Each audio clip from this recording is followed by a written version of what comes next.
예, 오늘은 좀 신앙의 능력이라는 제목으로 좀 말씀을 나누려고 합니다. 조금, 글쎄요, 어떻게 보면 무서울 수도 있는 얘기고요. 그리고 어쩌면 나하고는 좀 동떨어진 얘기처럼 들릴 수도 있을 것 같습니다. 근데 초대교회 성도들이 했던 그 순교의 그 삶이 어떤 삶이었는지를 한번 좀 같이 좀 나눠보려고 합니다. 주보에 보시면 사도들의 순교라고 제가 이렇게 쭉 올려드렸는데, 이게 사실 좀 뭐 베드로나 바울 사도나 몇몇 분들은 정확하게 이 순교의 내용이 일치를 하긴 하지만 좀 바돌로메 같은 분들, 도마 같은 분들 이런 분들은 좀 유명하지 않아서 그렇지만 좀 순교의 과정들이 조금씩 다르긴 합니다. 하지만 대략적으로 교회 역사에서 대부분 다 이렇게 순교를 당하셨다라고 기록되어 있는 내용들이 있습니다. 한번 읽고 참조해 보셨으면 좋겠습니다. 그래서 베드로 사도 같은 경우는 AD 64년에 그 네로 황제가 로마 시내에 있는 기독교인들을 죽일 때 그때 로마 교회에서 목회를 하다가 붙잡히셔서 순교를 당하시고 들으셨듯이 베드로는 십자가에 못 박혀 죽으라고 하니까 자신이 어떻게 예수님과 동일하게 십자가에 못 박아 죽을 수 있느냐면서 자기는 거꾸로 매달려 죽겠다고 해가지고 십자가에 거꾸로 매달려서 죽임을 당했다라고 그렇게 기록이 되어져 있습니다. 또한 이때 사실 바울 사도도 같이 순교를 당하십니다. 바울 사도가 어떻게 돌아가셨는지는 정확하지는 않지만 칼로 목이 베어져서 순교를 당하셨지 않느냐 그렇게 일반적으로 역사는 얘기하고 있습니다. 근데 비단 베드로뿐만 아니라 예수님의 12사도들이 다 순교를 당합니다. 근데 유일하게 끝까지 제명대로 사신 제자 한 분이 요한입니다. 세례 요한이 아니라 예수님의 그 제자 중에 가장 어렸던 요한이 거의 100살까지 사세요, 사시기를요. 그래서 밤무섬에 귀향을 가시긴 하지만 그곳에 계시다가 거기서 나오셔서 나중에 돌아가시긴 하지만 어쨌든 요한을 빼고는 여러분 거기 보시면 이 사도들이요. 어떤 분들은 소아시아, 어떤 분들은 오늘날의 아르메니아, 이란, 인도까지 특히 도마 같은 경우는 인도까지 가서 선교를 하다가 그곳에서 창에 몸이 찔려갖고 순교를 당하는 그런 내용들이 쭉 나오고 있습니다. 어쨌든 이 사도들이 예수님의 부활생천 이후로 성령을 받고 나서는요 굉장히 담대해져서 그 당시로서는 굉장히 가보기 힘든 지역까지 복음을 들고 나아가 선교하다가 순교하시는 그런 역사가 일어납니다. 사도들만 이렇게 순교를 하신 것이 아니라 사실 이 로마의 기독교 박해 그 표를 한번 쭉 보시면 알겠지만 AD 64년에 네로 황제 때 이 박해가 시작이 되는데 311년 갈레리우스 황제에 이르기까지 거의 300년에 걸쳐서 이 순교자들이 일어납니다. 근데 거기 보면 순교자 이름들이 조금 지금 나오지만 대표적인 분들만 나온 겁니다. 사실 이 당시에 얼마나 많은 사람들이 순교를 당했는지는 사실은 헤아릴 수 없을 만큼 굉장히 많은 분들이 순교를 당하셨고 그 순교를 당한 방법도 사실은 우리가 상상하는 것 이상의 굉장히 큰 고통과 아픔을 당했다는 사실입니다. 어쨌든 예수님이 십자가에 못 박혀 돌아가신 것처럼 12제자들이 그렇게 순교를 하셨고 또 많은 기독교인들이 순교를 당합니다. 특별히 지난주에 말씀드렸듯이 유대인들한테도 고통을 받고 로마 제국으로부터 고통받고 이방 종교로부터도 핍박을 받았다라고 제가 설명을 드렸었는데 사실 이 세 부류 중에 가장 기독교를 핍박한 건 로마입니다.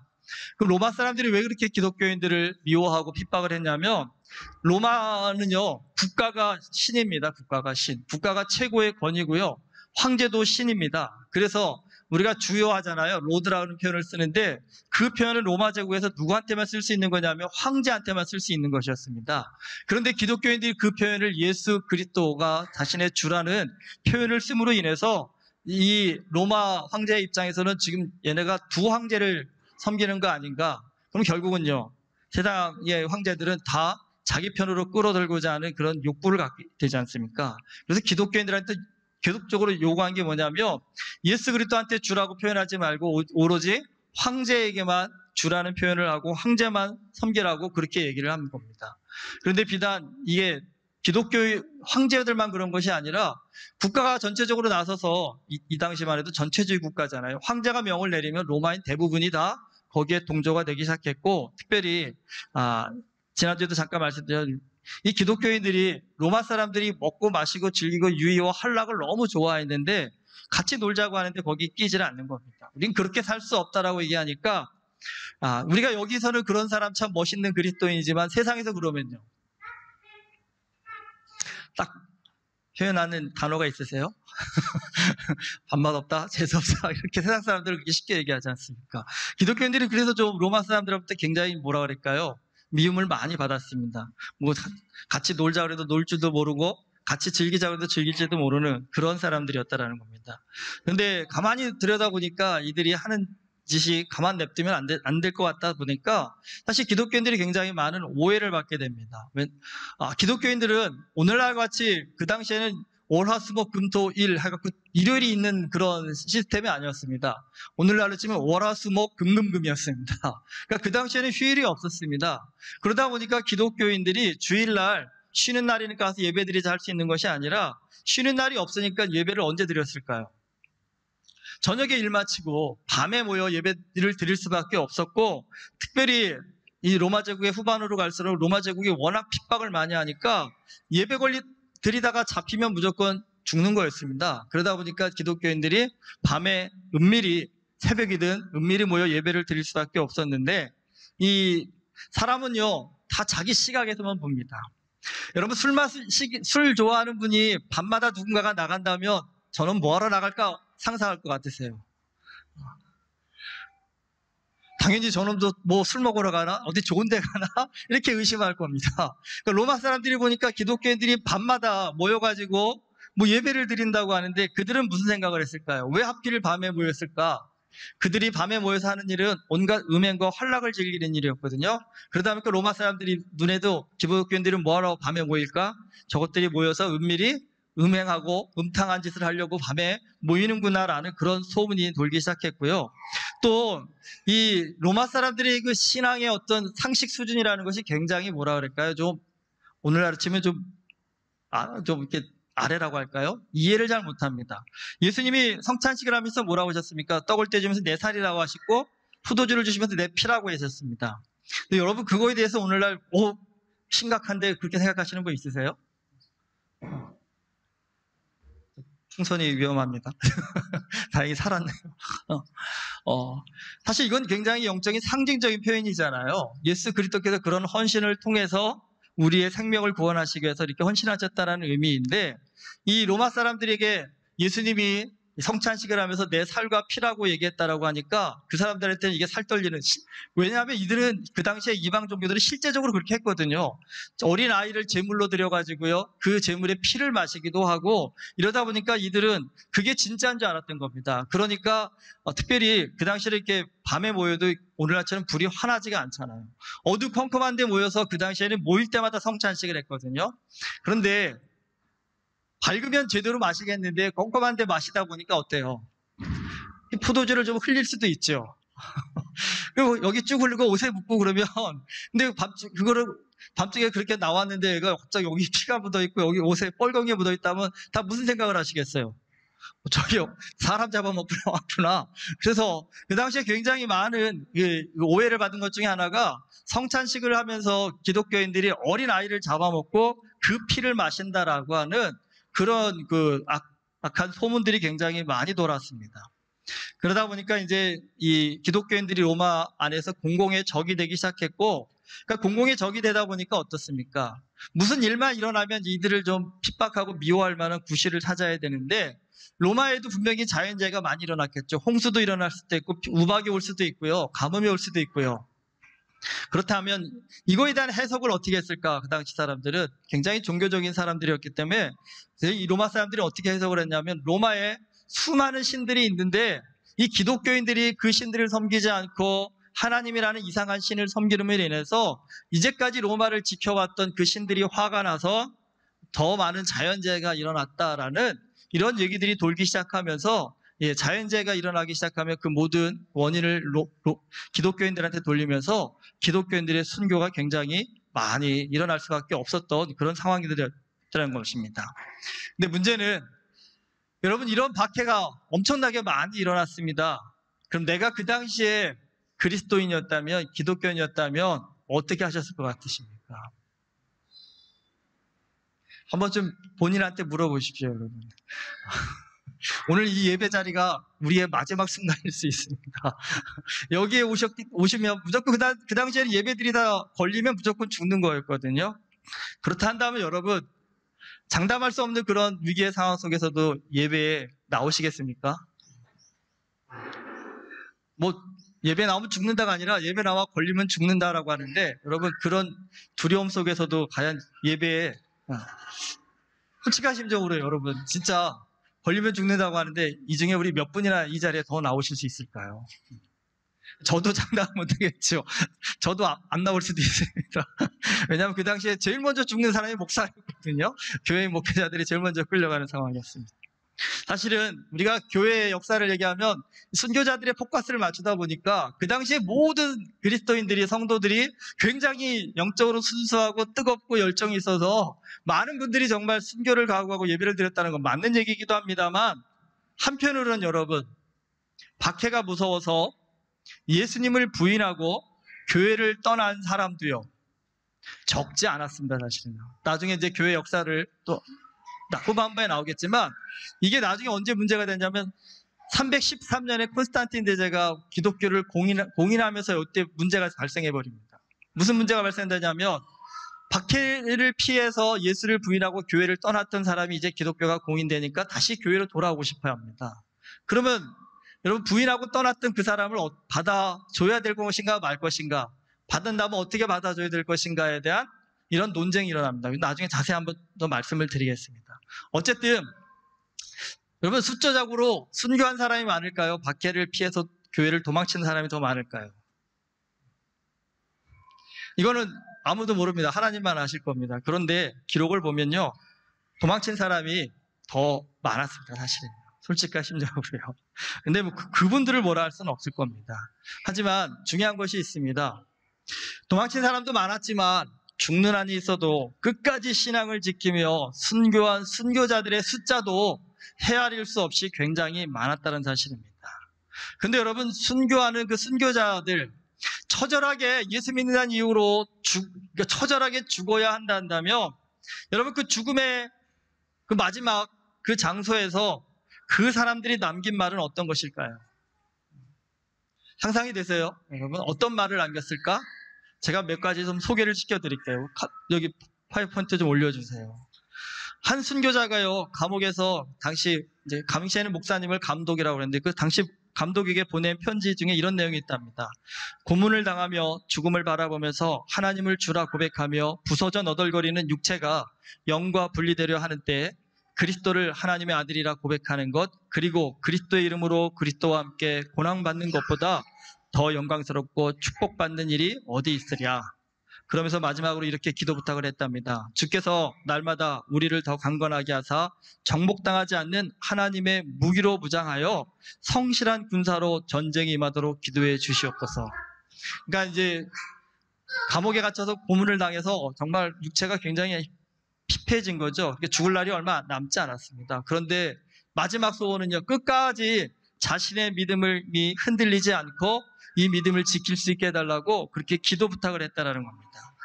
그리고 나중에 보면 그 초대교회 시프리안이라는 카르타고의 감독 목사님이었는데, 이분도 이제 사형을 칼로 목에 베어서 순교를 당하시는데, 근데 이때 이 시프리안이 그 카르타고에서 굉장히 그 영적으로나 그 신뢰를 받는 그런 리더였답니다. 그래서 이 시프리안의 목을 베라고 하는데, 이 집행인이 칼을 들고 감히 못 빼고 덜덜덜 떨고 있더랍니다. 그럴 때 이 시프리안이요, 그 옆에 있는 온 사람한테 금화 25냥, 자신의 전 재산인 거죠. 그것을 그 집행인한테 주면서 수고한다며 내가 당신을 위해 기도할 테니 두려워하지 말고 맡겨진 일을 감당하십시오라고 그러면서 순교를 당하셨답니다. 여러분 상식적으로 이해가 되세요? 지금 날 누군가가 죽이려고 하는데 그 사람이 오히려 두려워하고 있어요. 그런데 죽는 사람이 죽이려는 사람한테 두려워하지 말라고, 고생한다고, 내가 너를 위해 기도한다라고 그렇게 얘기를 하고 돌아가셨다라는 겁니다. 그리고 이 당시에는 정말 많은 사람들이 순교를 당했는데 무명의 순교의 용사들도 굉장히 많았습니다. 또한 기록에 보면 다음 파워포인트 보시면요, 한 귀족 청년이 형장으로 끌려가는데 어머니가 이렇게 그 청년한테 말씀하셨답니다. 내 아들아, 담대하여 죽음을 두려워 말아라. 그 죽음이야말로 생명으로 인도하는 길이다.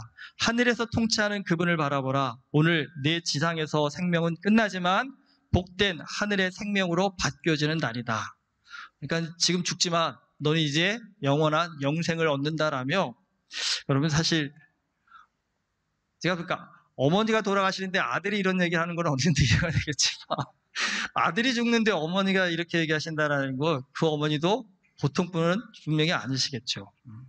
또 하나 소개시켜드리면 그 다음 파워포인트 보여주세요. 이분은 사도 요한의 제자로고요. 안디옥의 감독이었던 이그나티우스, 나중에 이제 교회사를 하면서 이분에 대해서는 좀 더 설명이 나올 텐데요. 이분이 순교 현장에서 이렇게 고백을 했다고 합니다. 오 주여, 나는 주님께 감사를 드립니다. 주님께서 나를 이렇게 영어롭게 되는 것을 허락해 주셨나이다. 나는 맹수의 이빨 사이에 낀 하나님의 곡식으로 빠져서 주님을 위한 거룩한 빵이 되고자 합니다. 자신이 죽는 것이 고통스러운 일이 아니라 주를 위한 영광스러운 이 순교의 자리에 자신을 불러주심에 감사를 드린다면서 그렇게 죽음을 맞이하셨다는 사실입니다. 여러분, 이게 좀 오늘 우리의 상식하고는 좀 이해가 잘 안 되시는 얘기들이 너무 많죠. 우리 같으면 저런 처참한 순교 현장에서 내가 끌려갔다 한다면 좀 원망도 나오고 불평도 나오고 하나님 어떻게 이러실 수 있습니까? 할 만도 한데, 누구 하나 불평하고 원망하는 것이 아니라 순교를 영광스럽게 생각하고 그곳에서 자신이 드릴 수 있는 최고의 또 신앙의 고백을 통해 하나님 앞에 영광을 올려드렸다는 사실, 한 번쯤 고민해 보십시오. 그들은 도대체 예수 그리스도를 어떻게 믿었길래 저 죽음의 현장에서도 저렇게 평안하게 담대하게 믿음을 지킬 수 있었을까? 죽는 사람도 부족이었지만 그래도 어쨌든 살아남은 사람들이 더 많았습니다. 그러니까 로마가 64년 네로 황제의 핍박으로부터 시작해서 1세기 후반부, 거의 이제 2세기 초반부에 돌아가면요, 이 기독교인이 걸리게 되면 로마 시민권자도 시민권을 박탈할 만큼 굉장히 핍박이 심해졌습니다. 그러다 보니까 이제 살아남은 기독교인들은 정상적인 사회생활이 불가능해질 정도로 핍박을 받았습니다. 그러니까 수많은 사람들이 순교도 했지만 이제 문제는 살아남은 기독교인들이었습니다. 죽은 사람은 죽었으니까 끝났지만 살아남은 사람은 아직도 예수 그리스도를 믿고 이 신앙의 고백을 하고 믿음 생활을 해야겠는데 정상적인 생활을 통해서는 기독교인으로 살아갈 수가 없는 시대가 되었다는 것입니다. 자, 어떻게 해야 될까요, 그러면요?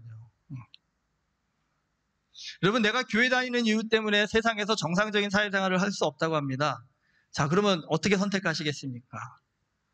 제일 쉬운 답은 1번, 기독교를 포기하면 됩니다. 신앙을 포기하면 됩니다.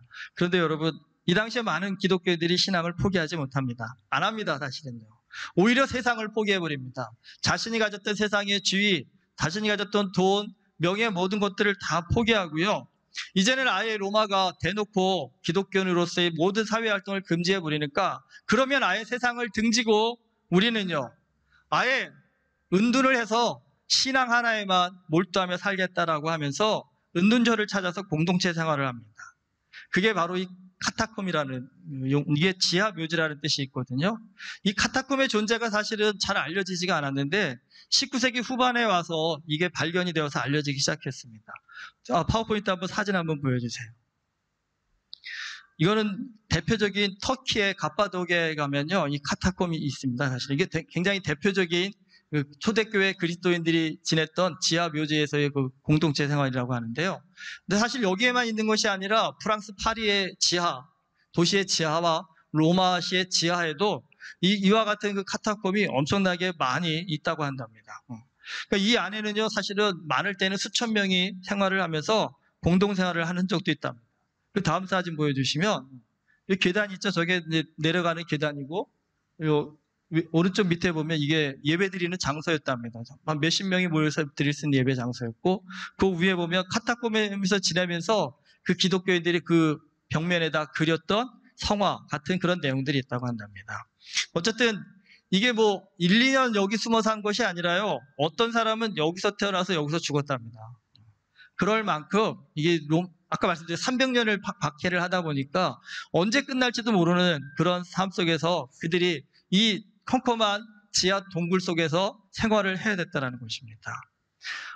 그러면 이게 잘 상상이 안 가요. 사실 오늘 우리로서는요. 그러면 여러분, 내가 저 자리에 있었다면 나는 어떻을까요, 마음이?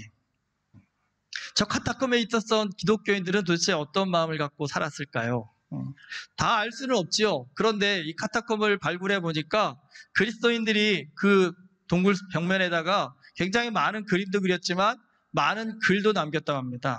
그 글 중에 몇 가지를 소개해 드릴게요. 그 파워포인트 한번 다시 보여주세요.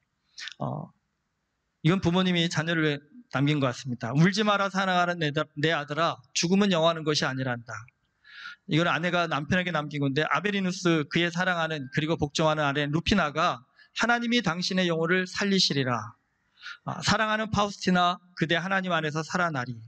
존경하는 아버지 아스칸디우스, 사랑하는 어머니 레기나 성령 안에서 다시 사시리라. 아들 팩토리우스. 보면 여러분, 이게 회한이나 안타까움이나 눈물이 아니라요. 그리스도 안에서 다시 죽었지만 우리는 영원한 생명을 얻고 살 것입니다라는 그런 소망들이 훨씬 더 많이 이 벽화에 많이 기록되어 있다는 사실입니다. 여러분, 상상해 보십시오. 300년입니다. 30년도 아니고 300년입니다. 300년에 걸친 박해 속에서도 이 기독교인들이 예수 그리스도를 향한 소망, 천국에 대한 소망을 멈추지 않았다는 겁니다. 포기하지 않았다는 것입니다. 여러분, 이게 기독교의 힘이었습니다, 사실은요. 처음에는 몇 명 죽이면 끝날 줄 알았는데 죽여도 이들이 포기하지 않으니까 나중에는 오히려 죽이던 사람들이 궁금해지는 거죠. 나 같으면 포기할 것 같은데, 나 같으면 진지하게 부인할 것 같은데 도대체 저 사람들은 어떤 사람들이길래 저렇게 고통스럽고 어려운 환경 속에서도 신앙을 포기하지 않고 살까? 그러면서 그들의 삶을 가만히 들여다보니까 이 기독교인들의 삶이 굉장히 헌신적이고 도덕적으로도 굉장히 훌륭한 삶의 모습을 보이기 시작했다는 겁니다. 그러니까 기독교인들의 그 삶의 모습을 보면서 감동을 받아서 한두 명씩 기독교를 궁금해서 교회를 찾아오다 보기 시작하니까요. 사실은 나중에 콘스탄틴 대제가 기독교를 억지로 공인한 것이 아니라 이미 로마 안에서 기독교를 공인하지 않으면 안 될 만큼 엄청난 숫자가 늘어났기 때문에 공인하게 됩니다. 제가 계속 말씀드린, 저도 그렇지만 오늘 우리는 사실 너무 편한 시대의 신앙생활을 하고 있습니다. 그러니까 이 초대교회 교인들의 삶이 진짜 피부로 잘 와닿지가 않습니다, 사실은요. 오늘 정말 우리가 저 상황 가운데 우리는 상상도 할 수 없고요. 고민하기도 참 어렵습니다. 요즘은요, 교회 시설 좋은 데로만 간다고 하지 않습니까? 편한 곳을만 찾아다닌다는 게 오늘날 세태인데, 여러분 솔직히 여러분은 그래도 좀 나으신 편이죠. 이렇게 에어컨도 없고 더운데도 다른 교회 안 찾아가시고 여기 앉아 계신다라는 거, 그건 헌신은 헌신이시죠. 그런데 이것만 해도 좀 어떻게 보면 대단할 수 있겠지만 이 시대는 정말 다른 것이거든요. 여러분 한번 생각해 보십시오. 이 사람들이 정말 우리랑 다른 사람들이었을까요? 이 사람들은 돈 욕심이 전혀 없고 정말 세상 욕심이 전혀 없는, 정말 이 땅 가운데 있지만 천국 백성과 같은 천사와 같은 삶을 사는 그런 사람들이었을까요? 여러분, 그렇지 않습니다. 이들도 오늘 우리와 별반 다를 것 없는 그런 사람들이었습니다. 그런데 그렇다면 한번 질문을 던져보십시오. 어떻게 그들은 그 고통스러운 상황을 뛰어넘는 정말 놀라운 신앙의 소유자가 될 수 있었을까? 초대교회 성도들의 이 순교를 각오했던 신앙의 깊이를 한마디로 정의해서 이겁니다라고 말하기는 어렵습니다. 하지만 분명한 거는요, 역사상 그들은 가장 뛰어난 신앙의 능력을 가진 그리스도인들이었다는 것은 분명합니다. 히브리서 11장 38절에 이런 말씀이 나오죠. 온갖 고난 속에서도 믿음을 지킨 사람은요, 세상이 감당치 못하는다라고 그렇게 표현하였습니다. 여러분, 로마의 모진 박해 속에서 살았던 이 초대교회 그리스도인들이 바로 세상이 감당치 못한 그런 사람들이었다고 볼 수 있습니다. 초대교회에 아까 말씀드렸듯이 로마로부터 너무나 많은 억측, 오해를 받음으로 인해서 이것을 좀 아니다라고 변증해내는, 오늘날로 치면 이제 신학자죠. 그런 변증가들이 한 2세기, 3세기부터는 많이 등장합니다. 그 중에 유명한 분 한 분이 저스틴이라는 분이 있는데요. 이 저스틴이라는 분이 초대교회 성도의 삶을 이렇게 정의하였습니다. 파워포인트 보여주셔요. 한번 눈으로 읽어보시고 제가 한번 읽어드릴게요. 예전에 우리는 불순한 것들을 즐겼지만 이제는 오직 정숙한 삶을 즐깁니다. 이전에 우리는 마술 같은 일들을 연습했지만 이제는 선하시고 영원하신 하나님께 우리를 바칩니다. 예전에 우리는 돈과 재물을 가장 높은 가치로 여겼지만 이제 우리는 가진 것을 서로 나누며 필요한 사람에게 줍니다. 예전에 우리는 서로 미워하고 살인하며 다른 인종의 사람들과는 함께 식사하기도 거절하였지만 이제 그리스도께서 나셨으니 우리는 서로 사귀며 우리의 원수들을 위하여 기도하고 또 정당한 이유 없이 우리를 증오하는 사람들을 우리의 친구로 끌어들이려고 노력합니다. 여러분, 한마디로 말하면 초대교회 성도는요, 예수 믿기 전에는 세상 사람과 똑같았다라는 겁니다. 근데 예수 믿고 나서는요, 세상 사람들과는 차원이 다른 하나님 나라의 가치를 가지고 살게 되었다라는 겁니다. 그렇다 한다면 여러분, 초대교회 교인들도 보시면 똑같죠. 예수 믿기 전에 우리랑 별반 다를 거 없는 세상 사람이었습니다. 그런데 그들이 예수 믿음에 인해서 바뀌었습니다. 그렇다 한다면 이들을 변화시킨 초대교회의 가장 큰 능력은 무엇일까요? 이들은 어디에서 이처럼 놀라운 인생의 모든 가치관이 한 번에 바뀌어버리는 놀라운 은혜의 체험을 물론 여러 곳에서 했겠지만 이들이 그렇게 놀라운 변화를 가질 수 있었던 가장 큰 힘, 가장 큰 원동력, 그건 어디에 있을까요? 여러분, 이것은 교회 역사학자들이 모두가 동일하게 인정합니다. 바로 예배라는 겁니다. 초대교회는요, 예배 공동체였다라는 겁니다. 그들은 목숨 걸고 예배 드렸고요. 그 목숨 걸고 드리는 예배 속에서 성령의 임재하심을 체험하였고 그 임재하심을 통해서 그들은 세상 어디에서도 맛볼 수 없는 그리스도 안에서의 아름다운 교제를 나누었다는 사실입니다. 근데 중요한 것이 있습니다. 초대교회 예배라는 것은 여러분, 건물, 형식 이런 같은 거와는 전혀 거리가 멀었다는 겁니다. 이들의 예배는 그 당시에 가정에서 소수로 모였습니다. 예배의 형식이라는 것도요, 오늘 우리처럼 사도신경을 외우고 찬양을 하고 대표기도를 하고 성경 봉독을 하고 헌금하고 이런 것이 아니었습니다. 그냥 모여서, 이 당시는요, 모였다라는 것 자체가요, 오늘도 너 살아있구나 라는 것이었습니다. 그렇게 생각해 보세요. 여러분, 교회에 왔는데 누군가를 봤는데 그냥 가만히 있어도 살아있다라는 것에 감사해서 눈물이 그냥 그냥 흘러내리는 그런 예배의 감격을 여러분 상상이 되세요? 오늘 한번 옆에 있는 분이요, 이 사람이 오늘 내 옆에 앉아 있다는 게 기적이라는 겁니다. 앉아 있다는 것만으로도 너무나 놀라운 하나님의 은혜라는 것을 느끼면서 예배를 시작하니까 여러분, 이런 분들이 예배 시간에 사도신경 빼먹었네, 예배 잘못 드렸어, 이럴까요? 오늘은 대표기도가 좀 엉망이네, 안 좋네, 이럴까요? 찬양팀이 별로 찬양을 은혜롭게 못하네, 이럴까요? 여러분, 이분들한테는요, 어떤 것도 그 예배를 방해할 수 없는 상황이었다는 겁니다. 그냥 이 예배의 자리에 와 앉아있다는 것, 이곳에 와서 말도 안 되게 입이 부러뜨려져서 말도 안 나올 수 있겠지만 몸이 피곤해서 눈도 뜰 수 없는 피곤한 몸이었지만 그래도 여러분, 그 자리에 있는 것만으로도 은혜를 받았다는 사실입니다. 생각해 보시죠, 여러분. 그런 예배 우리는 어떻게 드릴 수 있을까요? 조금만 불편해도 요즘은 불편해서 교회 못 나가겠어요. 피곤해도 조금만 피곤해서 교회 못 나가겠어요. 예배 못 드리겠어요 하는 오늘 이 시대 속에서 여러분, 그냥 하나님 이 자리에 와 있는 것만으로도 감사합니다라며 눈물을 흘릴 수 있는 그런 예배, 여러분 살면서 이런 예배 한 번만이라도 드릴 수 있다 한다면요, 우리의 신앙이라는 것이 뭐 고민할 게 있겠습니까, 여러분? 목사님 눈치 볼 일이 뭐 있겠어요? 목자 눈치 볼 일이 뭐 있겠어요? 그렇죠? 누가 잔소리할 필요가 뭐 있겠습니까? 생각해 보시죠, 여러분.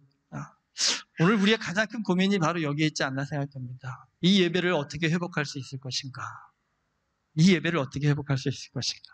저도 일주일 동안 이 말씀을 굉장히 많이 고민했습니다. 하나님, 너무나 편한 시대에, 너무나 좋은 시대에 살아서 예배의 감격을 잃어버리고 예배의 은혜를 잃어버린 이 시대 속에서 어떻게 초대교회 성도들이 누렸던 그 예배를 회복할 수 있을까요? 답이 잘 안 나오네요. 답이 잘 안 나옵니다, 사실. 또 그렇다고 여러분 일부러 고생시키면 또 다 교회 안 나온다 하실 거예요. 그렇죠? 그나마 제가 신앙생활하면서 가장 비슷하게 느꼈던 것은 아마 선교지에 가서 드리는 예배가 그나마 우리가 이 평안한 시대 속에서 다시 한번 예배의 능력을 회복할 수 있는 가장 좋은 방법이 아닐까. 사실은 개인적으로 사실은 제가 전도사 시절부터 중국에 가서 중국교회 성도들이 드렸던 그 예배의 감격을 사실은 평생에 저의 마음에 남아 있습니다. 지금도요. 그들이 드렸던 정말 말 하나 다 알아듣을 수도 없고 뭐 통하는 건 아니지만 정말 그 어렵고 힘든 환경 속에서도 예수님께 하나님께 예배드리겠다라고 간절하게 고백하는 그들의 삶의 모습을 보면서 하나님 정말 살아계시구나. 하나님의 임재하심이 있구나라는 것을 저 개인적으로 많이 체험하였거든요. 할 수만 있다 한다면 은혜교 모든 성도님들이 그 예배를 좀 한번 쭉 같이 경험해 봤으면 좋겠습니다. 내년에는 좀 갈 수 있겠죠. 내년에는 꼭 갈 수 있었으면 좋겠습니다. 특별히 우리 청년들 내년에는 꼭 중국 가야 될 것 같습니다. 중국 가서 쟤네들의 얼굴에서 정말 이 예배 시간에 불이 나왔으면 좋겠습니다. 언제 끝나나 하면서 눈동자 풀리는 것이 아니라 내가 이 자리에 나와 있다. 내가 이 자리에서 예수 그리스도를 만나겠다라고 하는 그 간절함의 회복이 제 마음에 간절합니다. 사실 그 간절함을 저들이 가질 수 있다 한다면, 깨달을 수 있다 한다면 여러분 더 뭘 얘기하겠습니까? 저들에게 더 뭘 강요하겠습니까? 그 은혜만으로도 충분하지 않을까요?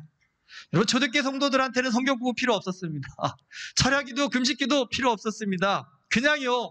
그냥요 목숨 걸고 그날 하루 예배 현장에 왔다 가면 그들은요 그걸로 모든 게 해결이 되었습니다. 어디 가서 맞고 왔어요. 고문을 당해서 뼈가 부러졌어요. 그냥 예배 자리에 왔다 오면 회복이 됩니다. 주님의 나라를 위해서 오늘 내 뼈 하나가 부러졌습니다. 나 같은 사람 그런 주의 영광을 위해서 사용해 주신 것 감사합니다라며 여러분 쩔뚝거리는 다리로 그냥 예배 자리에 나갈 때 그 마음 가운데 이미 천국이 임했다는 사실입니다. 여러분 예배라는 것이요 이런 것입니다. 바로요. 예배라는 것이요 그리스도인에게 얼마나 엄청난 능력이고 그리스도인에게 얼마나 엄청난 축복이고 권세인지 초대교회 성도들이 보여줬습니다. 여러분 초대교회 성도들이 어떻게 그런 엄청난 순교를 고난을 이길 수 있었습니까? 아마 가장 큰 답은 그것 같습니다. 예배였습니다. 하나님 앞에 목숨 걸고 드리는 예배, 자신의 생명을 바치면서 함께 드렸던 예배, 그리고 홀로가 아닌 함께 목숨을 나누고 드리는 믿음의 동지들이 있었다는 그 사실만으로도 그들은 충분하고 충분하다라는 믿음의 고백을 할 수 있었다는 사실입니다. 여러분 지금 민수기 묵상하고 있는데 우리요 레위기하고도 보고 민수기도 보지만 가만히 보면 하나님께서요 이스라엘 백성들에게 제사를 굉장히 많이 요구하십니다. 근데 그 제사에 굉장히 많은 또 헌신도 요구하십니다. 굉장히 많은 물질도 갖고 오라고 얘기하시고요. 또 굉장히 많은 노동력도 요구를 하고 계십니다.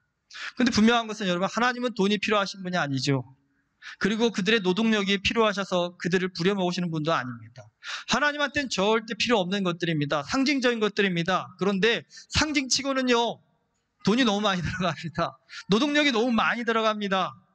가만히 생각해 봤을 때 하나님께서 왜 이렇게 헌신을 요구하실까? 여러분 헌신이라는 것 이게 사람의 가치에 따라 굉장히 많이 다릅니다.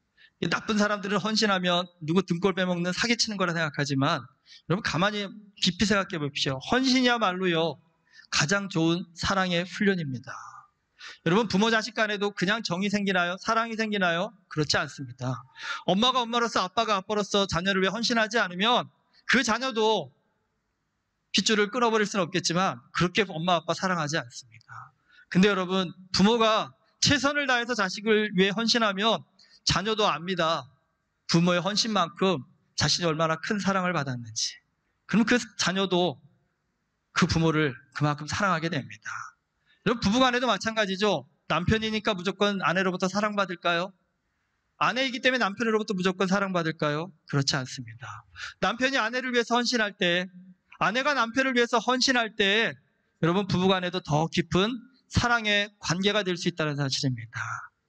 자기 이익에 충실한 세상 사람들에게 헌신은 어리석은 행동이지만 여러분 하나님 안에서의 헌신이라는 것은요 죽음의 두려움조차 뛰어넘는 믿음의 담대함을 가질 수 있는 축복의 통로가 된다는 사실입니다. 수천 년 동안 수많은 그리스도인들이 있었지만 여러분 하나님을 향해서 가장 순수한 마음으로 가장 열정적으로 헌신한 그리스도인을 꼽으라고 한다면 아마 이 초대교회 성도들일 것입니다. 여러분 그래서 그들은요 기독교 역사 가운데 가장 능력 있고 권세 있는 그리스도인으로 가장 험악하고 가장 힘든 시대를 살았지만 가장 능력 있고 가장 행복한 그리스도인의 삶을 살아낼 수 있는 믿음의 사람들이 되었다는 사실입니다. 오늘 이 말씀 보면서 이 초대교회 성도들이 예배를 위해서 목숨 걸었다라고 말씀드렸죠. 여러분, 오늘 우리는 예배를 위해서 얼마나 우리 자신을 헌신할 준비를 하고 계십니까? 여러분, 하나님 앞에 한번 따지지 말고 묻지 말고 초대교회 성도들과 같이 헌신해 볼 수 있는 믿음의 결단을 해보십시오. 여러분, 죽음의 위기조차 넘어간 초대교회 성도들에게 임했던 그 권세, 그렇다 한다면 오늘 우리가 하나님 앞에 이렇게 열정적인 헌신을 가지고 예배자로 선다 한다면 오늘 우리는 그들만큼 어려운 환경은 아니지 않습니까? 그렇죠? 그들만큼 고통스러운 환경은 아니지 않습니까? 그렇다 한다면 오늘 우리도 그 예배의 회복을 통해서 충분히 나의 문제와 고난과 어려움을 극복할 수 있는 하나님의 능력을 부여받는 믿음의 자녀들이 될 수 있지 않을까요? 여러분, 오늘 이 말씀 통해서 예배에 임하는 우리의 자세를 한번 좀 점검해 볼 수 있는 그런 계기가 되었으면 좋겠습니다. 초대교회 성도들의 모습을 통해서 하나님을 향해서 순수하면서도 깊은 헌신을 통해서 우리도 하나님으로부터 신령한 은혜를 부어받아서 모든 환경을 뛰어넘을 수 있는 그런 권세 있는 예수님의 제자들이 될 수 있기를 주의 이름으로 축원합니다. 기도하겠습니다. 하나님 아버지, 편하고 쉬운 것이 좋은 건 줄 알았는데 여러분, 그럴수록 주님 우리의 마음이 더 약해집니다. 그럴수록 작은 고난에도 쉽게 무너져서 사내 만에 눈물 흘리는 것이 우리의 모습임을 고백합니다. 주님, 오늘 초대교회 성도들을 통해서 그들이 예배에 집중할 때 얼마나 큰 능력과 권세를 갖는 하나님의 백성이 되는지를 보았습니다. 주님, 오늘 우리의 문제는 능력 있는 예배자가 되지 못한다는 것입니다. 우리의 모든 문제를 뛰어넘을 만한 예배자가 되지 못한다는 사실입니다. 오늘 우리가 우리의 문제에 집중하지 않고 예배에 집중하여서 주님을 바라보고 예수 그리스도를 만나고자 몸부림치고 헌신한다 한다면 오늘 우리의 모든 환경을 뛰어넘을 수 있는 그런 권세 있는 그리스도인으로서 우리도 변화될 줄 믿습니다.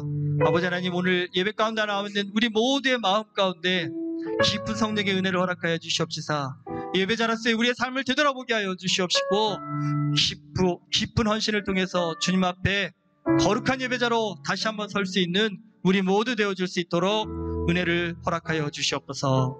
예수 그리스도 이름으로 기도드립니다. 아멘.